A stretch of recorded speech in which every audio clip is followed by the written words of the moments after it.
Diwata, bumuhos ang luha sa sorpresa ni Rosmar Tan. Niyanig na naman ni Diwata Oddeo Balbuena ang social media dahil sa matinding sorpresa ng negosyante at TikTok influencer na si Rosmar Tan.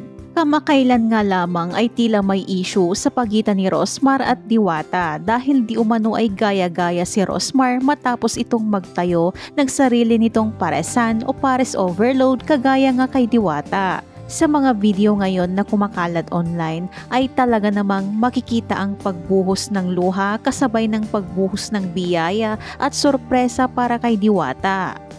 Isang napakalaking truck ang pumarada sa pwesto ni Diwata sakay si Rosmar. Dinumog rin ng maraming tao ang sasakyan at ayun nga ay binigyan si Diwata ng house and lot at 1 milyon na cash at hindi lang yan, isang products na worth of 1 million pesos at marami pa na may total amount na 5 million pesos.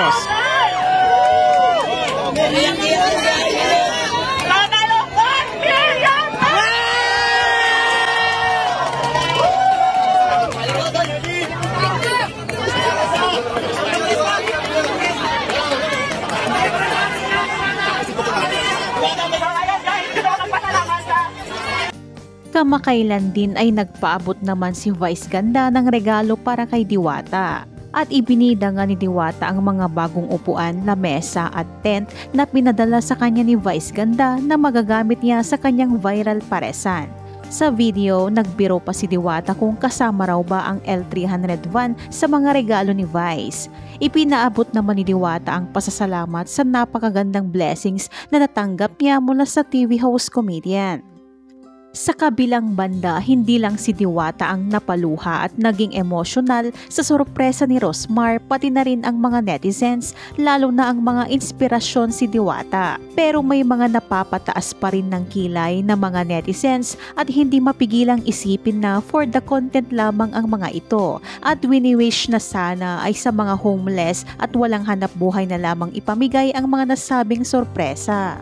Narito ang samot-saring reactions ng ilang netizens. Wow, mas lalo pang aangat si Diwata at Rosmar dahil sa ginawa nilang dalawa. Mabuhay kayo, inspired dito. Naiyak ako sa iyo, Lodi Diwata. Salamat Madam Rosmar sa tulong kay Diwata. Tunay ngang magbabago ang buhay ni Diwata dahil sa binigay mo. More blessings po, God bless. Kung sino pa nakakaangat, siya pa binibigyan. Dapat pinamigay mo na lang yan sa mahihirap. Mga vlogger talaga. God bless you po, Rosmar. Grabe yun, kung sino pa yun kumikita na din ng malaki, yun pa talaga yun nabigyan ng blessing. Parang for content lang yan daming mahihirap sa paligid na pwede tulungan. Naku, dapat sa nangangailangan niya talaga binigay yan. Dapat nag-share na lang sila ni Diwata, pinamigay na lang nila sa mga homeless. Daming mga walang bahay na kababayan natin.